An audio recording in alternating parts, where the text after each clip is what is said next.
tricky little infield section in front of the main grandstand. It's been some time since a major international race was held here, and that means that the lap record goes way back to 1991, held by Alex Zanardi. Incidentally, the circuit, as we said, celebrating its 50th anniversary this year. The field set similar to previous round at the Czech Republic, with the exception of the Golf Audi of Stefan Johansson. Don't bother looking for him.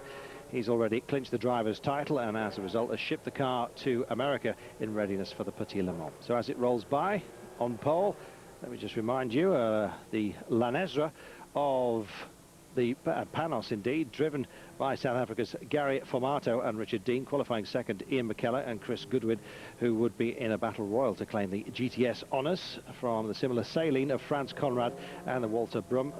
Fourth was the Deborah LMP 675, that lovely violet-coloured car, followed by a host of Porsche GT2s, headed by former World Motorcycle Endurance champion Terry Reimer. So the car's under the control of the pace car. Hot and humid the day, with temperatures approaching 30 degrees Celsius. We're still warming up the tyres at this point. Ride height infringement meant that Conrad Saline was put at the back of the grid, but there was no question the white and eggshell blue car would be blasting through the field very quickly. The problem was that ride height of the car just 1 centimetre too low. Well, rules are rules, and if they're there to be broken, then the sanctions come thick and fast in this sport, as we will see. Pace car lights off, about to peel off, with 2 hours and 45 minutes ahead of the contenders, and the lead Panos expected to make 2 pit stops. Well, the lights are green, the starters are ready, and we're underway. Gary Formato blasts his way into the lead, with Ian McKellar dropping immediately into second place, with Jakubowski in third place in the purple Deborah. This is Formato's first circuit race since Le Mans, where he drove the factory low-line Panos. Well, since then, the former Kailami 1,000-kilometre sports car winner has been keeping his hand in by driving in South Africa on some on-road events. Well, Franz Conrad has already found his way past several of the Porsches. He's moving through the field very quickly, as we predicted. Well, Reimer has got off to a good start, but already his PK Sports Porsche of Robin Little is right on his tail. Little and partner Mike Yules battling for the GT title with Paco Orti and their team car.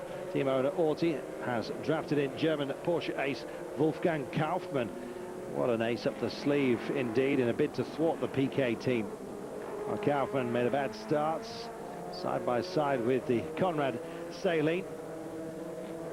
Horseshoe Bend, one of the most difficult in the LMS calendar. Franz Conrad continues to move up the field, is already well amongst the leading GT cars, about to pass the 77 car of Romain Dumas, which is third in the GT class. And the end of the first lap, Conrad is in 5th position overall. It's been a stunning start for him, picking his way through. No doubt about the leader, though. Formato is controlling the pace from the front. This car actually the very first open-top class built by the Atlanta manufacturer. It includes some of the modifications, not all of them, which helped David Brabham and Jan Magnussen win 2 of the last 3 American Le Mans Series races, which you've probably seen here on Eurosport. Well, nevertheless, McKellar is hanging on quite well in the Saline, which is entered by Ray Malek Limited, a company that did the original design work for the car. In recent years, the team has been better known for running the factory Vauxhall and Nissan cars in the British Touring Car Championship, of course. Formato is certainly trying hard as the car twitches and twists about. Car running on Avon rather than Michelin tyres today. A 25-year-old South African has already got his lights ablaze. It won't be long before he starts lapping the back markers. The car is prepared by former Lotus Hesketh and March Grand Prix mechanic Dave Sims, a big soccer fan. Indeed, the team name, La Nesra, is Arsenal backwards, and the car carries the Arsenal name on its side as well. Easy to spot. Well, the 62 Porsche of the Certec team, driven by Terry Littlejohn, battles with the 67 car driven by Gavin Pickering. Indeed, it's a 4-way battle with the Dr. Stephen Earle and Piers Maserati right behind. Dr. Earle in the 64 car is a Texan surgeon who specialises in spine injuries. In America, he competes in the Ferrari Challenge, so he's not short of a few bob. Little John in the blue and white car continues to lead the group. This is the first ever international race. He normally drives in the British Porsche series and indeed works as a technical rep for Porsche GP. Nice job. Pickering in the 67 car, also regular on British Porsche Championship. Although this season he's been driving this same Harlow Racing Porsche in the Privilege GT Championship. So things starting to settle down. The little battles starting to eke their way out within the field. That's the beauty of sports car racing. All classes racing together. Frustration beginning to show. Tom Bellamy, driver of the Atomic Kitten Corvette team. And the car has some overheating problems. Just 12 minutes into the race, Earl brings the yellow and orange Porsche into the pits. And it's a broken drive shaft, according to the pit crew. Big disappointment for the team. Finished second in the previous round at most.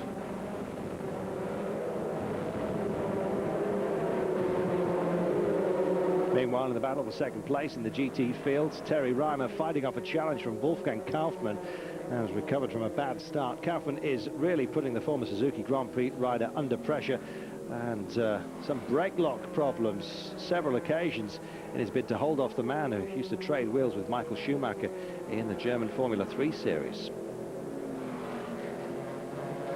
A rare old scrap going on, doors opening and being slammed shut throughout. And he's got him on the inside by the looks of things. Coming down to the left-hander, beautifully done. Kaufmann finding a way past Reimer. Definitely an excellent choice by Paco Orti to recruit him into the team. Team also contesting and leading the Spanish GT series. And we can see exactly what happened. Reimer locks up the front brakes, comes out of the corner, leaving himself wide. Kaufmann takes his chance to accelerate into the next left-hander. Does it beautifully.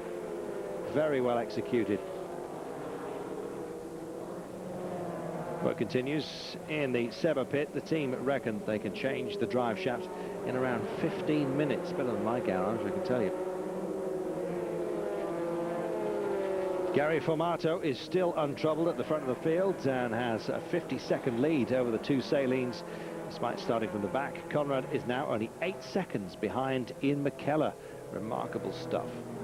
Formato has the luxury of being able to take care when lapping the GT cars. The Lanestra team boss, Dave Sims, was actually the mechanic for Jim Clark on that sad day, you may remember, when the Scott World Champion was killed at Hockenheim. Dangerous business, motorsport. Doesn't matter how often you say it, it's never a true word was spoken.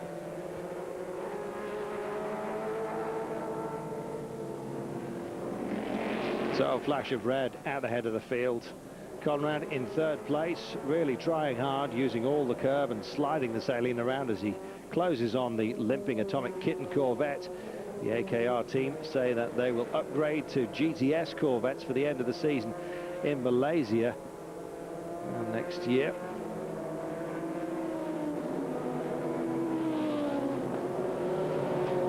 Some cars performing far better than others in the spread of sports car racing throughout.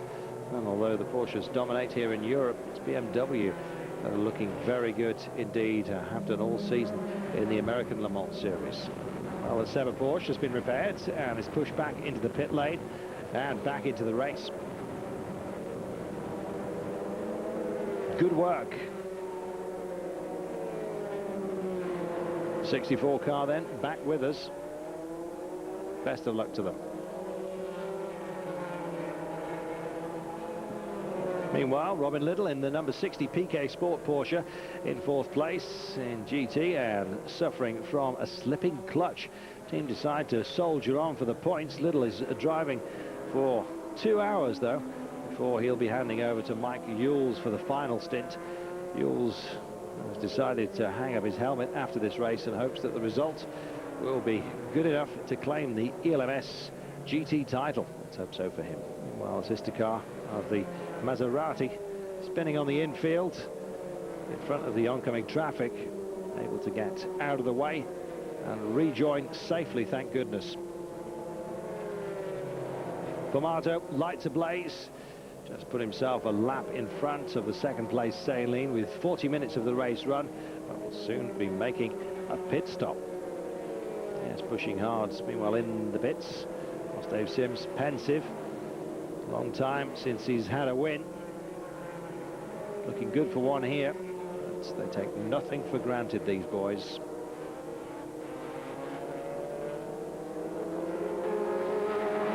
Well, this is Formato's first ever race in the ELMS or ALMS, but of course he's won races in the past in the FIA Sports Car Series, driving with Mauro Baldi, the former sports car world champion. So some great heritage behind him, some shared history indeed. Treading in the feet of great men. All the footsteps indeed. Again, more Porsches for the talented South African to negotiate. Must get past them fairly, otherwise the penalties wing in. If the larger cars are deemed to have hassled the lower spec vehicles, and stop-go penalty imposed, and quite right too. So the positions after 35 laps. Formato leads from McKellar, Conrad and Deborah. Yes, Kaufmann, the Deborah of Jakubowski. Kaufmann has moved into the lead of the GT category ahead of Reimer, Dumas and Little. More in a moment. Round of the inaugural European Le Mans series at Vallelunga, just north of Rome, where Johannesburg's Gary Formato has thus far dominated the race in the Penos LMP01. The last time a bright red car attracted the attention of the Vallelunga fans was in 1999, when Michael Schumacher demonstrated a Ferrari here, and it was a packed house then. Slightly different engine note this time around. Team boss Dave Sims on the pit wall. Team already first in. It's the Deborah in third place.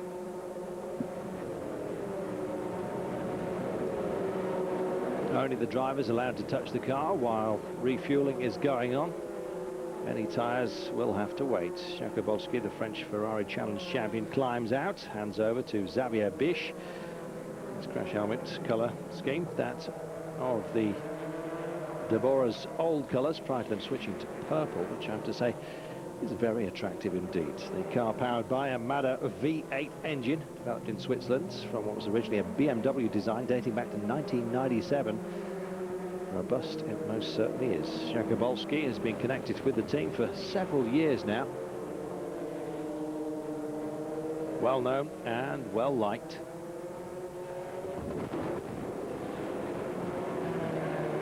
Well, some problems just catching here. Yes, misfiring, stalling, just coming in too hot perhaps. Well, the fuel line not quite up to it yet. Agonizing, finally underway.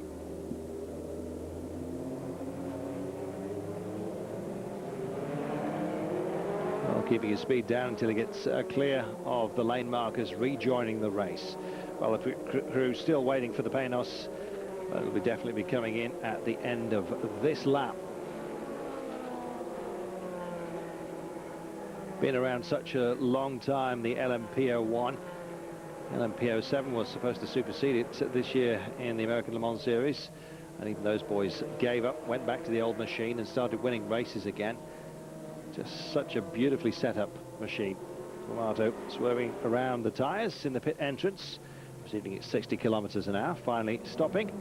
And it'll be at the feet of crew chief Ray Bolter, former chief mechanic of the Ram Formula One team, and now looks after the car collection of Nick Mason, the Pink Floyd pop group drummer. What a nice job. Formato hands the car over to Britain's Richard Dean for the middle stint of this race. Dean previously raced the car in America, the opening rounds of the LMS at Texas, alongside Jay Cochran under the Westwood Racing banner. Saline number 41 taking the lead while the Penos is in the pits. McKellar will not have to stop for fuel for another 10 minutes. Penos fired up and underway. None of the problems of the Deborah. Saline has already passed the pits and is the new leader, as we said. In fact, Dean almost loses second place to the Conrad car. Nevertheless, at the end of the straight, you can see the new leader and should get the car back in front within just a couple of laps. Just such is the difference in performance. Look at it go. Fabulous looking car. Very much an oddball to look at, but beautifully executed. Something different for a Sunday afternoon drive, perhaps. Well, as Dean gets into the groove, the tyre temperatures begin to rise. He finds Conrad really harrying him for second place.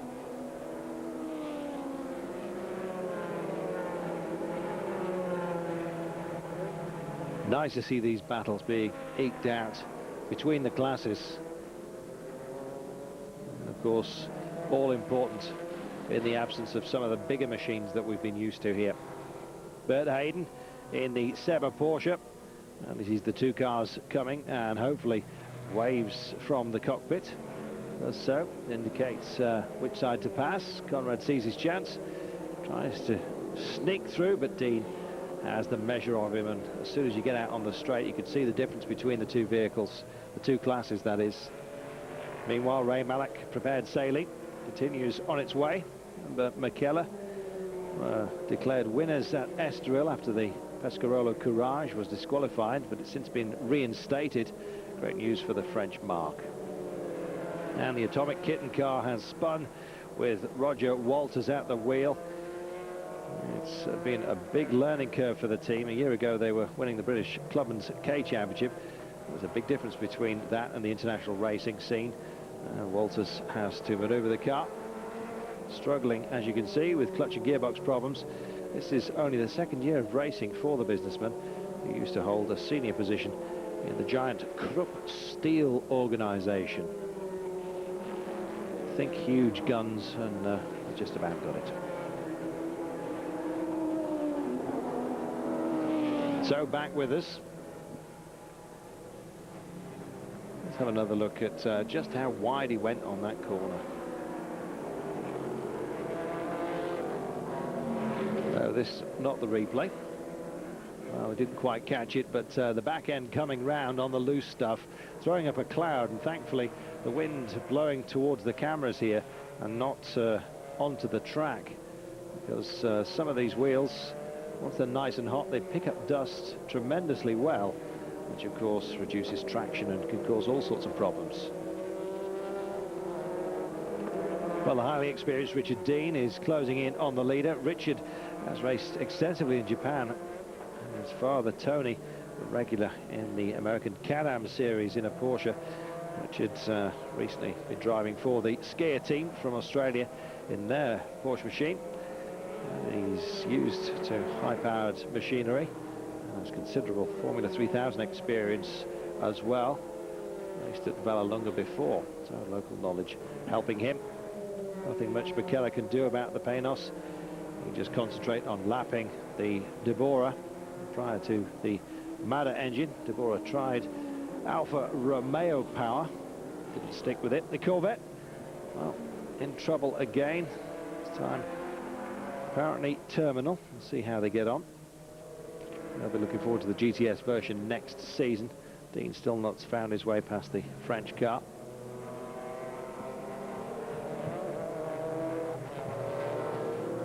Well, sets off now after McKellar Jr., who started his career racing on small ovals as a teenager, went on to win the World Hot Rod Championship. He's been racing since he was 14. Seems an appropriate starting point these days. Father Ian Sr. runs a big haulage business. You have to see his trucks between England and Spain, hence the sponsorship from Scania.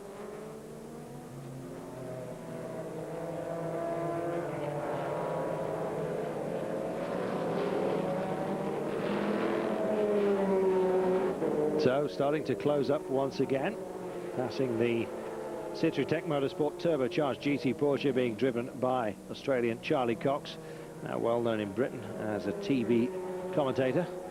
No publicity from this station. Yellow flags waved.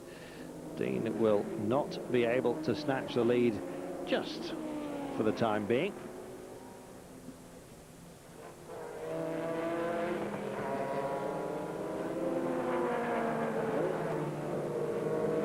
Yes, in fact, Dean has been delayed by McKellar, or others in front, I should say. McKellar increasing the gap, but must be coming in for a pit stop soon. It's expected that the Saleen will only have to make 2 pit stops, while the Penos will probably have to make 3. Interesting that Dick Barber Racing in the ALMS, I've seen him on a couple of rounds here in Europe, reckons that the 675 vehicles, with their longer range, have the capacity to actually beat the bigger machines one day, just in terms of fuel strategy. Well, we'll see if they manage that. Saleen built V8 engine. McKellar peeling off into the pit lane. Goes he is in that chicane. Dean in the Penos flashes back then into the lead.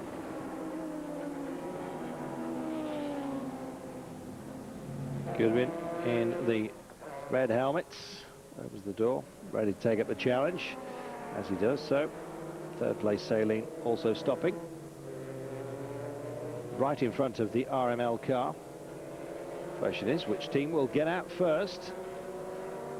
Well, crucial this, depending on the amount of fuel you put in, wheel changes, etc.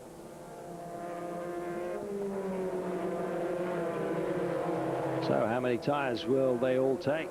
Well, Franz Conrad is already in the car, having taken over for Walter Brunn, and the team have taken a big gamble. They've only refueled the car, and unlike RML, have not changed the tyres. These are old tyres coming out now then.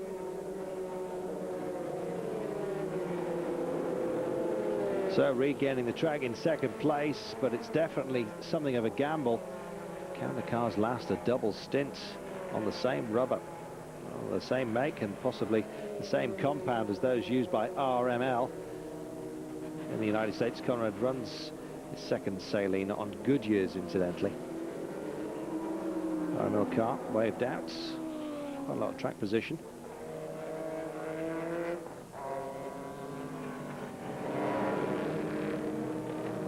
Now there's still a big battle for the GT lead amongst the Porsches. The green and orange car of Kaufmann continues to head the class, but Wallander is right on his tail as the Conrad Saleen makes his way past.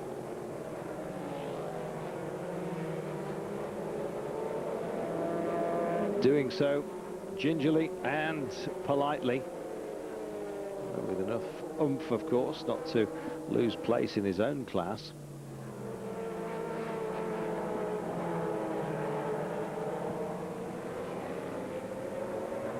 Yeah, a real scrap going on in that GT class. We've seen changes before.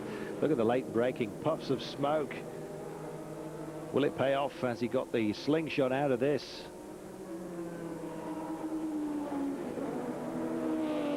Well, the answer is yes. GT class lead changing.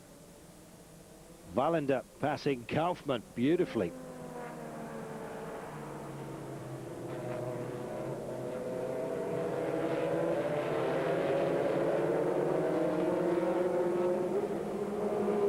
Really is a stunning location, this. Almost near perfect conditions, so a little humid, some might say. The rain yesterday. Number 60 car soldiers on, although it's definitely had problems with its clutch. Will be coming into the pits. Mike Pickup and his team to make some repairs. This is the first year in international racing for the Pickup team. We're based in North London. Pickup has been a Porsche preparation specialist for many years, of course, and the team is backed by the British engineering consultancy Ricardo, best known for building the gearboxes for the Audi R8 that have done so well. Done chassis development for PK Sport as well.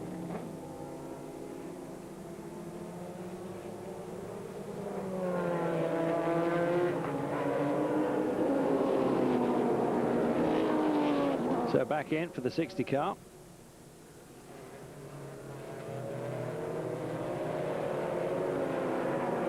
Chris Goodwin charging hard in the RML Saleen, trying to make up for the time lost in the pits and hoping to reclaim the GTS class lead. He's the benefit of fresh tyres, of course, and that will prove crucial, presumably. Robin Little waits while his car is repaired and shows his obvious frustration. Maybe the GT title is slipping away, we'll see. The Scot is one of Britain's brightest young stars, and we'll see more of him after this. Welcome back. Chris Goodwin continues on his way, but in the pits, the number 46 GTS Porsche is receiving 2 new tyres. Former British Proton Challenge champion Steve Stoko takes over the driving duties.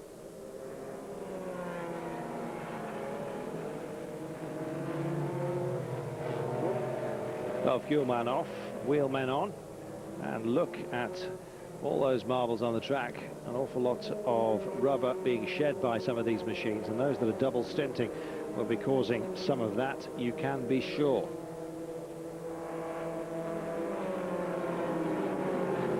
So out comes the 46 car. Meanwhile, Goodwin continues in second place in the GTS. Chris, who lives near Brands Hatch, is in charge of the developments driving the Mercedes GT supercar, designed by Gordon Murray and being built by McLaren. Lovely it is too. Goodwin has also done the development driving for the road version of the Saleen SR7, which I can tell you from personal experience is an absolutely beautiful machine. Should be available in Europe in the next few months. Will require a larger deposit than that for a new Mini. The Saleen company have been well known in the past for producing several versions of the Ford Mustang. Company is run by Formula Atlantic star Steve Gast Saleen. Remember that in the United States, the Saleen has been racing wheel to wheel with the Chevrolet Corvettes to some great success as well.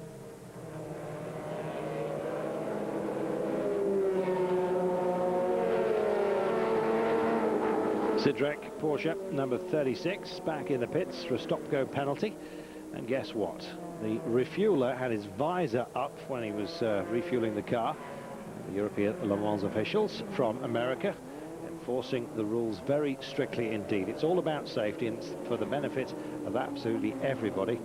And the chap with the visor will presumably be getting something of a toasting.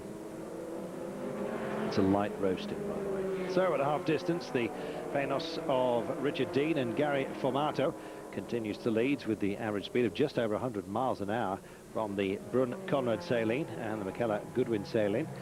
Harlem Motorsports of Villinda and Reimer leads GT from the red Freisinger Motorsport Porsche of Dumas and Chateau. One of the last cars to make its first pit stop, the Citic Porsche, with Little John handing over to Xavier Pompidou. Franz Conrad pushing hard in second place, but his tyres must be nearly worn out, and there we go, round the back. Well, just as we were saying it, suddenly he spins and very nearly hit by the 61 Porsche. Thank goodness that one came off cleanly, but surely they'll be calling in for new rubber rather sharpish. See in replay, clips the curb with rear wheel, entering the corner, just enough to cause the car to spin. Very lucky not to have been hit by that Porsche. As the marshals run to help Conrad, he gets underway. His own mistake, decision not to change tyres, presumably a wrong one.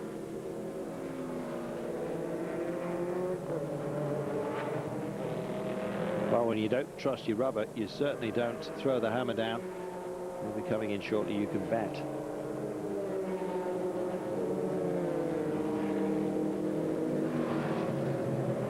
Our little violet friend, the Deborah, after its early 4th place, dropped a couple of positions, is now running 6th. The little French team largely made up of part-timers, and it's a great credit to them that they've managed to build and race competitively in their own vehicle.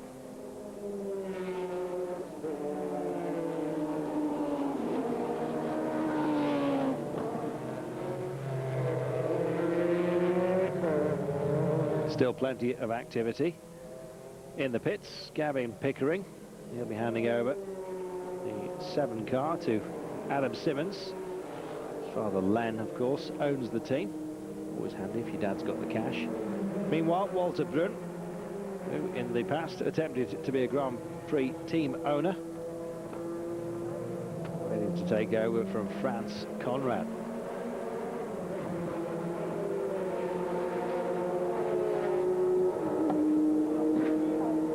Well, the drivers, as we've told you, can swap over change places while the refueling's going on. Everyone else must wait until the fuel man is off.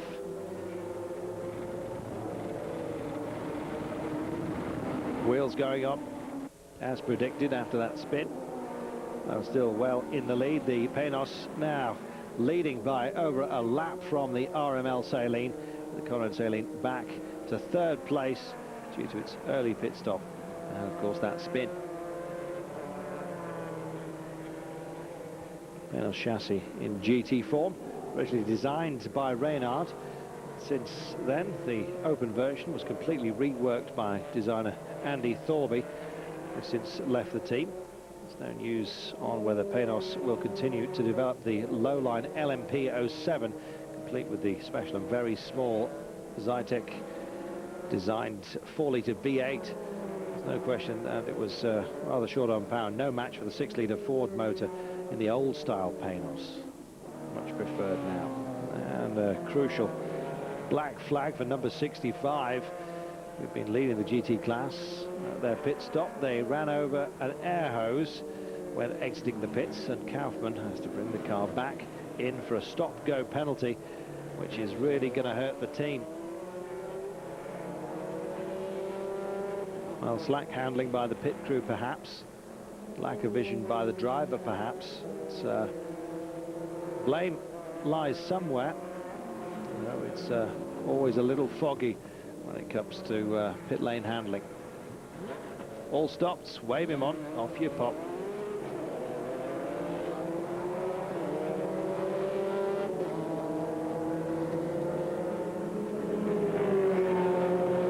Bridget Dean still clearly in the lead, and his team will be marking their second pit stop pretty soon. The team has been under strict instructions to take it easy, particularly when lapping traffic.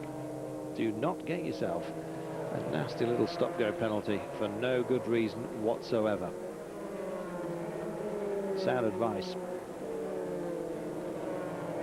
Well, just a few moments ago, the Earl Hayden Porsche kicked up dust in front of the second place Saleen and slows down the Certec Porsche, cheekily nipping past. Meanwhile, the number 9 car in the pits, Richard Dean, jumps out, complete with his special seats. Gary Formato climbs aboard. The South African will now take the car to the finish, although he probably have to make one more pit stop to top up fuel, splash and dash. Whatever, the Panos is in the pits, the Deborah is in the pits as well. They aren't quite as slick as those at Panos, and the fuel hose has been really stretched. The car not parked properly. Should have parked a little bit further back. They are part-timers, and they've got a marvellous reputation throughout the circuit and indeed the championship, but just those few little slip-ups. Lack of polish perhaps, mind you. Even teams like Williams in Formula 1, of course, can make their pit crew mistakes, as we've all seen. Conrad Saleen still in third place, has just lapped the 65 Porsche, which has now dropped to 8th place overall following its stop-go penalty. And its team owner, Marco Orti, could not match the pace of Wolfgang Kaufmann. Of course he can't.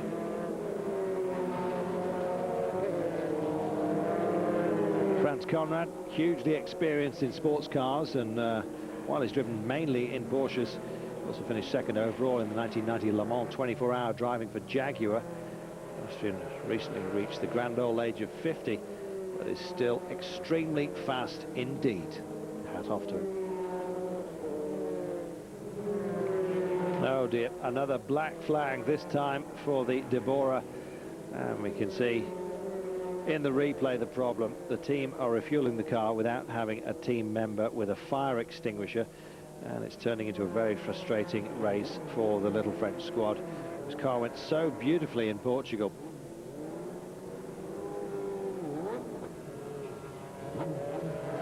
Really do have fuel starvation problems each time they stop. Underway again. Let's hope it's cleanly this time.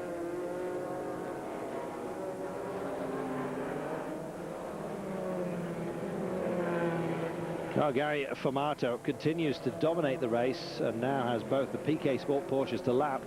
Driver of the 61 car, Mario Posomoto, raced for the factory Alpha team some 20 years ago, lives locally to the track and has done well today.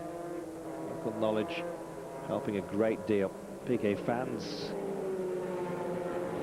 shouting their men wide. Formato's size between the two of them. Little is still limping. Sees the car home. That slipping clutch doing him no favours whatsoever. No such problems for this machine. Just look at it go.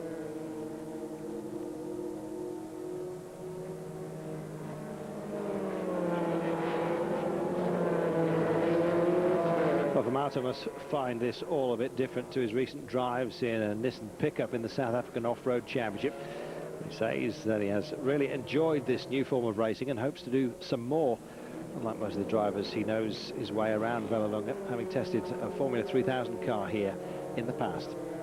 Well, not again. Another stop penalty for the Deborah, which has just had an off-course excursion. A mechanic rushes up to retrieve some bodywork trapped under the car, but you're not allowed to touch the vehicle while it's in the sin bin. So after this, it'll probably be another stop-go.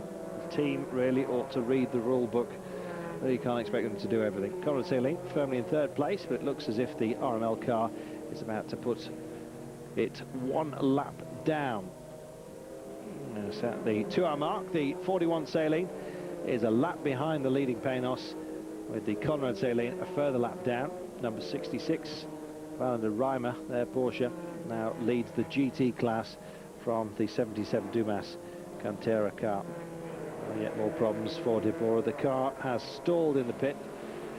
During the stop-go penalty, has to be pushed back to the pits. Didier Bonnet and his team from Bazzano want to forget this race as quickly as possible. Didier himself made his name in mountain climbing events, mainly driving a Lola. Scored an amazing 130 victories. First and second together, but only because the Panos is about to put itself 2 laps ahead of the Saline. The Deborah is pushed back into the garage, and the radiator full of grass after their excursion. Well, we'll be back, and hopefully they will, after this very short break. Stay with us. Back, the second place car is in the pits, and Chris Goodwin hands back to Ian McKellar.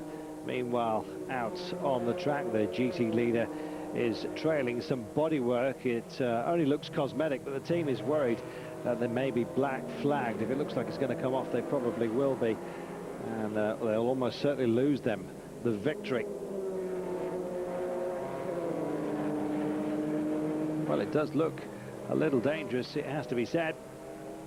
Saline close behind, must be a little worried by that flapping bodywork. Saline back on track, running perfectly, passes the 66 car, which is actually in 4th place overall.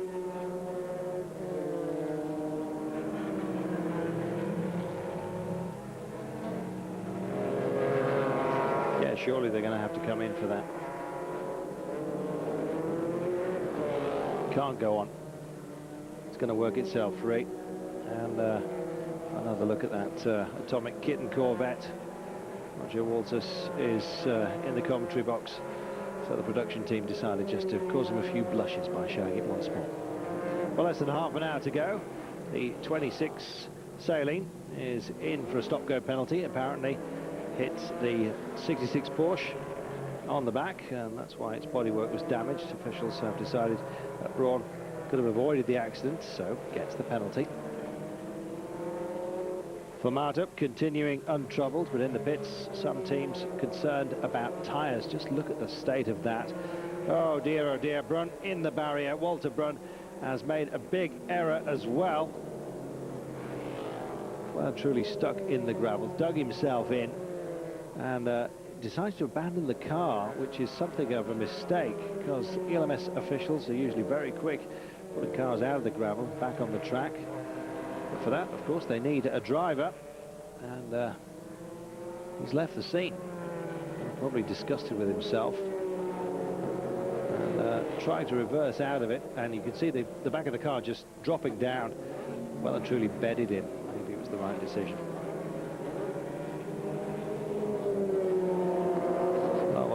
sight of a violet car in the pits for another penalty. Just seen that a little bit too often in the stop-go box with Jakubowski at the wheel. Penos lapping like clockwork. And the pits team manager, Mr. Sims, a little nervous.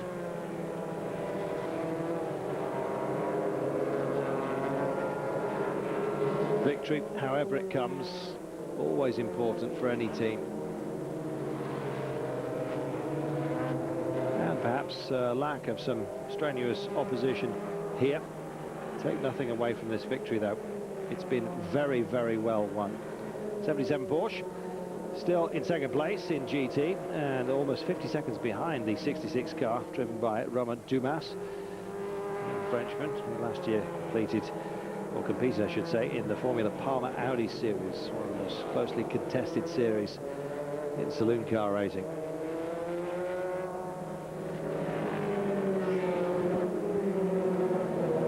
Penos team playing it safe and decided to make a splash and dash to ensure that they don't run out of fuel.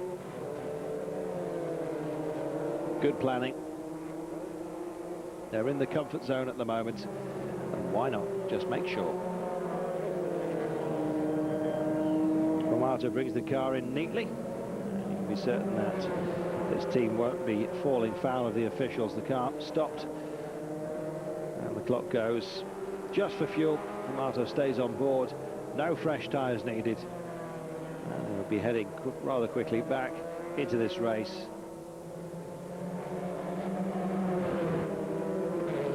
No hanging around. Fired up, 16 seconds was all it took.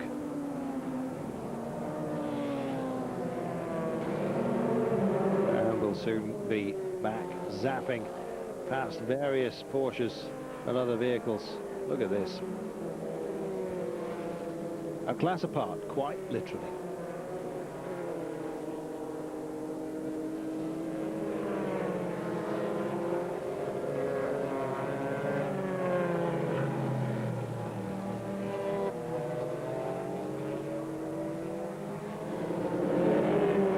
Well, the Conrad team has finally got their car back to the pits, but it's lost them almost 20 minutes and put them completely out of contention. It's certainly a bitter blow. It means that the GTS title will now go to Ian McKellar. More problems for the Sebar team. This time the right rear puncture. They head for the pits. Incidentally, Sebar is Arabic for the number 7, which is apparently a lucky number.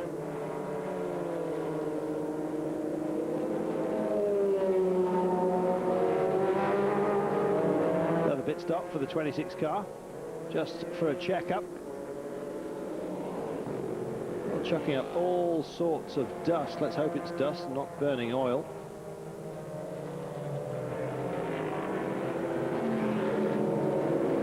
Yes, looks healthy enough now.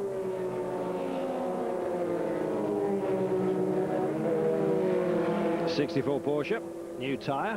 It'll be back in the race for the remaining few laps. A couple of bruises there.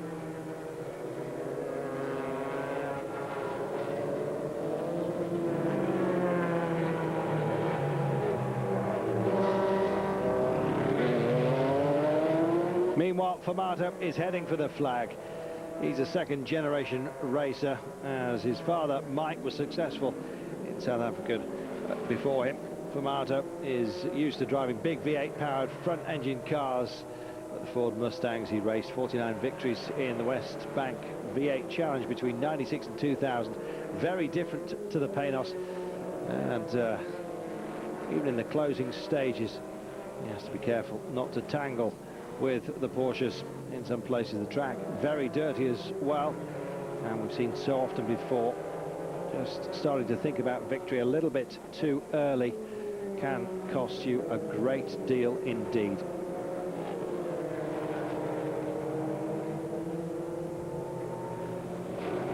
There's been some recent rebuilding work on the track, and that's meant a lot of grit and dirt blowing around.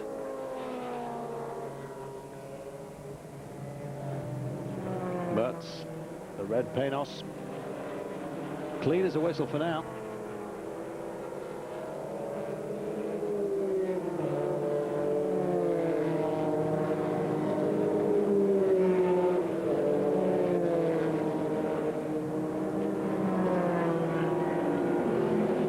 race in its closing stages, but not without its scares. Look at this.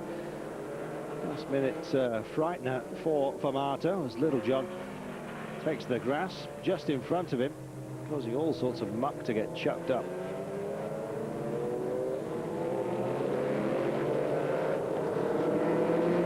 As well as its Arsenal Football Club decal, still carries the sponsorship of Coca-Cola, who backed the car when Thomas Enger drove it in the Czech Republic.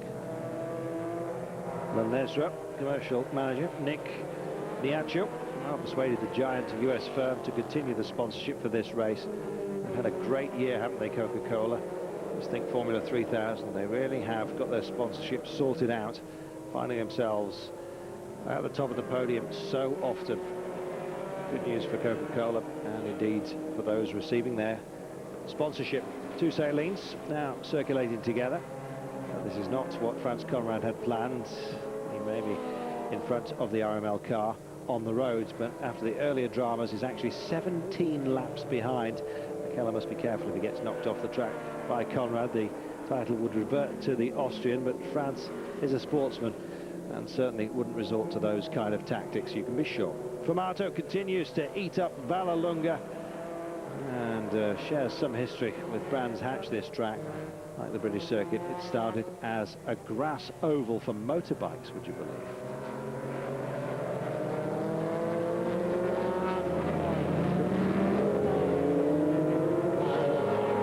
So heading into the closing stages, and indeed time up, so the last lap is declared for Formato, who's heading for his first victory. Well, first victory for the Penos and the team founder Don Penos here in Italy to witness the success which mirrors the recent victories by the Penos team in the American Le Mans Series. The checkered flag of victory for Gary Formato, while in the pits on the grid, the Penos completed 137 laps, the second place Saleen 134. In third place, the Reimer Velinda Porsche, winning the GT category with 127 laps. Fourth, the 77 Porsche of Dumas and Chateau. Fifth, the Auty Kaufmann Porsche. Sixth, the Pickering Simmons Porsche, followed by Little John and Pompidou. Gary Formato.